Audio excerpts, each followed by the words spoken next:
Everybody, this is video number 10. 10. Anyway, my name is Edward Ashley, and this is about me staying accountable to my real estate career, and I'll bring some other things into it. So, got up at 5 this morning. I need to really start doing that every day because, by 8 o'clock, I was in Coeur d'Alene, which is where I needed to take the paperwork that I got signed yesterday for the short sale. So, got up at 5. My breakfast, did a little short workout, a little prayer meditation, and then got out there, got the papers delivered, and it's good. That's all good. Then I came back and I did what you call driving for dollars, and so before I came back to the house, and then basically finding their names and addresses. As I was driving for dollars, what I'm actually doing is the houses that I'm sure are vacant, I leave a letter on, and the ones that look really crappy, like crappy tenants, that the house really needs to be updated, I wrote down the address. They looked mostly vacant, but they might have looked like they had, like, it's a possibility instead of running up on the yard and things like that. But got a few, decent. Let's see, 1, 2, 3, 4, 5, 6, 7, 8, 9, 10. Got 11. 11 so far, and going back out. I want to make sure I get like 25, 30 today. Is one thing I learned in the Ron LeGrand class is you get 30 of these, you have a good possibility of having 2 or 3 leads that will sell, that I'll be able to buy. And if I can do 30 or 35 of these a week, within a month, I should start closing 3 to 5, 6 deals a month, and at that point, I mean, if all I made was $5,000 on each deal, that's still good money, and most of these will do 10 or better. So, and it's not a matter of showing off, and it's just giving you all hope. Those of you who are thinking about doing something different, give you a little hope. I said I'm 62 and I'm just starting my life for the first time for real. I mean, I've had another start before, but I didn't believe I deserved it. And I allowed what people, my mother, my ex-wives, the 2 of them, at separate times. No, I didn't do bigamy. 2 separate wives, 6 years apart of each other. But we only attract what we are. So the 2 women I attracted to and it's not their fault. It's me. I'm not blaming them. Understand? Not blame my mother. Could only do what she did the best she could with what she had.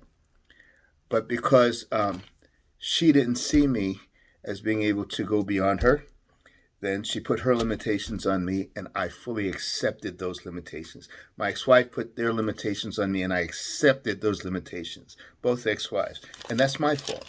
You know what I'm saying? My relapse. I had 7 years, and my relapse was me accepting their limitations and my lack of keeping my focus where it was supposed to be, and then being out there for 7 years, in and out for 7 years. And I said, I'm 18 years with no chemicals of any kind, legal or illegal, in my system, coming up on 19 years in May. So, and it's taken this long to finally believe that I deserve this, to the point where I quit my job with no safety net, believing that God's got my back.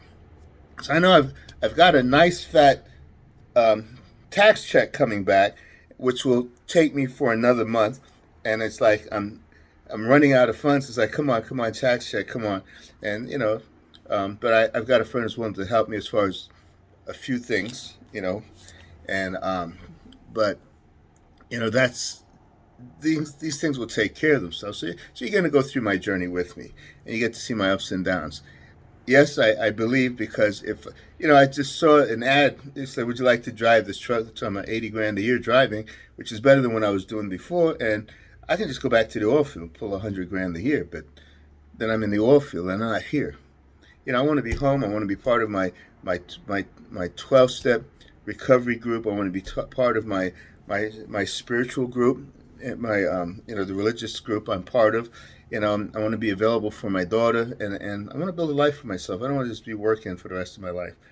And I don't mind working, provided I'm working for myself. I always wanted to be self-employed, and I've been self-employed on several occasions, and I made excuses and walked away. It's not that it wasn't working. Anything will work if you fail long enough and figure out what's wrong. And then sometimes we got to move away from it. When I was a realtor, I loved being a realtor. There's so many things I didn't understand, and I worked with a lot of investors, and I just never asked the question how to.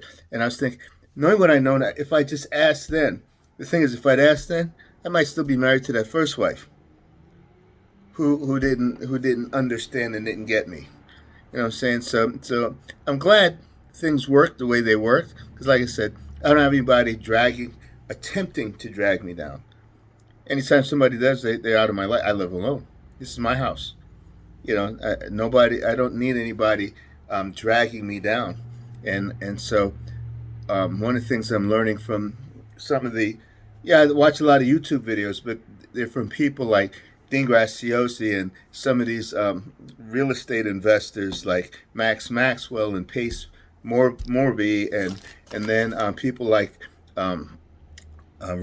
Bob Proctor, Lisa Nichols, Anthony Robbins. These I watch a lot of these to help my mind, so that I think more clearly, think different, and believe. And every morning, I start my day with some biblical readings, and then my basic text. And there's another book that I'm learning on temperaments, why we act the way we act, and then in the evenings I end up with something along those lines. So I'm loving my life right now, and I'm enjoying it, and I'm part of something, some things, multiple things that are way bigger than me, and it's, dude, my life is blessed. You know what I'm saying?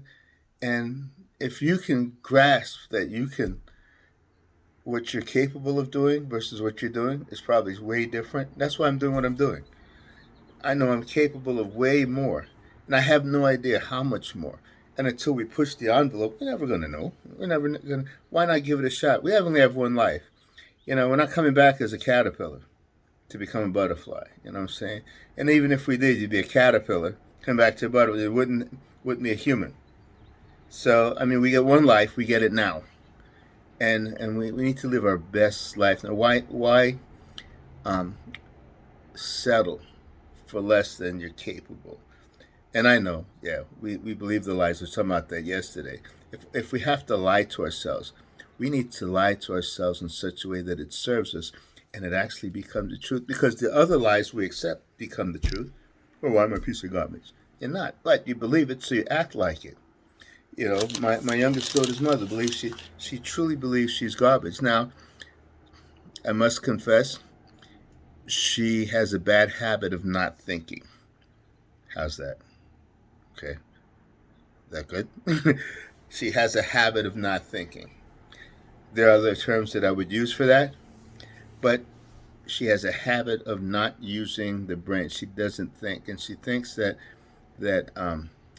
brain activity constitutes thinking. She doesn't think, so she makes really stupid decisions, and it's because she believes she's an idiot. So she acts like one. She believes it, therefore it produces it.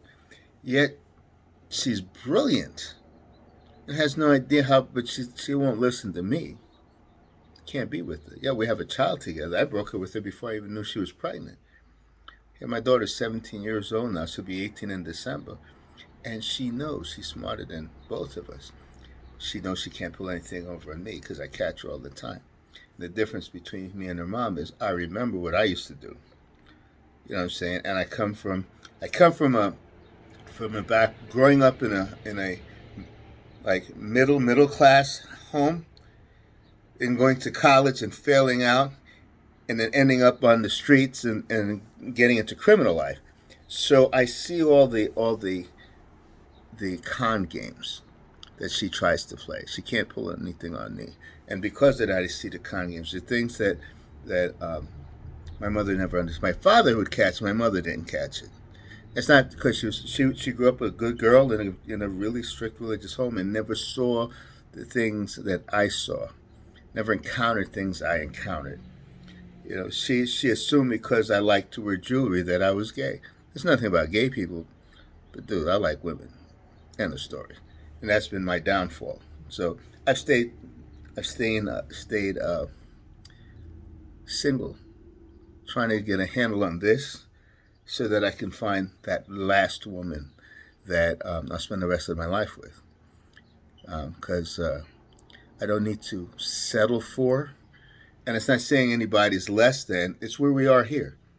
Somebody who's here with me here, that's who I want to be with, where we can grow together, and we can give together, and we can receive together.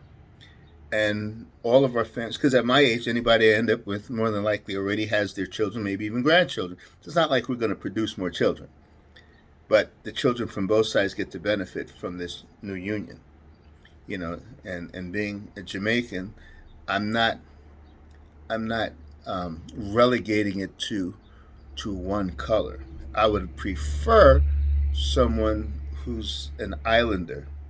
When I say it, everybody assumes something, but if you've been to Jamaica, which is where my family's from, and Puerto Rico is another good example. The islands are almost identical, other than one's Spanish and one's English, one's British and one's U.S. But culturally, the same people. They're the same people culturally.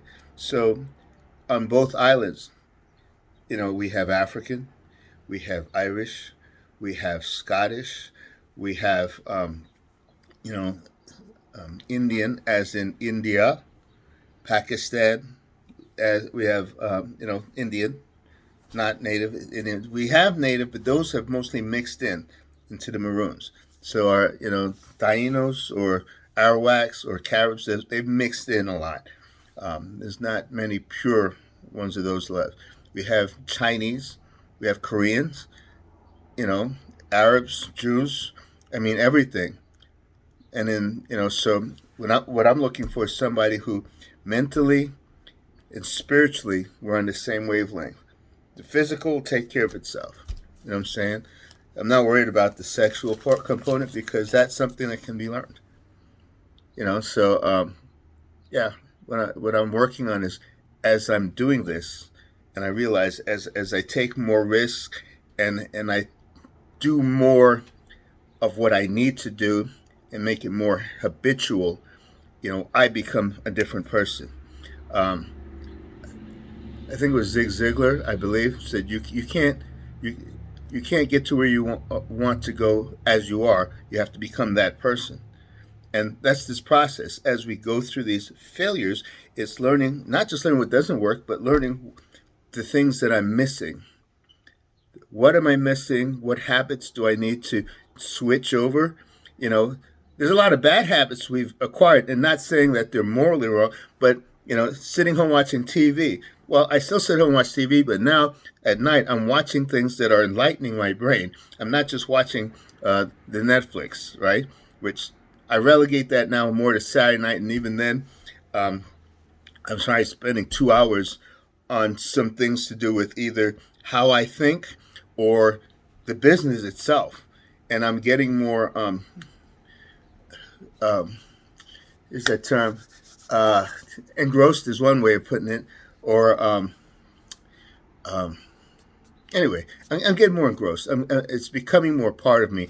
I'm doing more and more of it. And you might even say infatuated. That's not the right word, but beyond infatuated, where I'm getting, anyway, but it's not becoming my God. It's just that I'm starting to love it more and more, to the point that I want to learn more and more. But I don't want to be fanatical. I don't want to be just a hair below fanatical. I just want to be consumed, is the word I was looking for. I'm becoming more and more consumed by the business, and which is good, because if you're going to make it, you kind of got to get there, But you say, I don't want to be consumed. Well, then keep what you got. You know what I'm saying? Anybody who's become really good. I mean, think of skateboarders.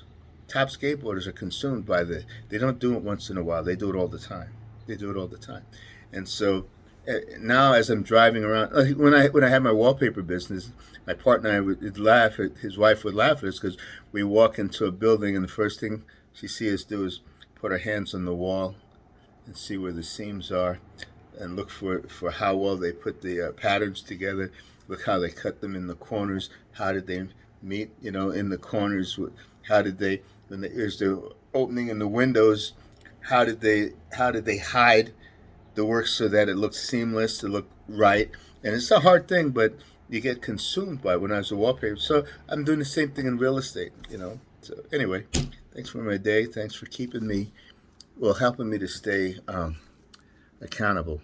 Wow, this is 15. Oh, that's not bad, 15 minutes. All right. You have a good day, and this is Video 10.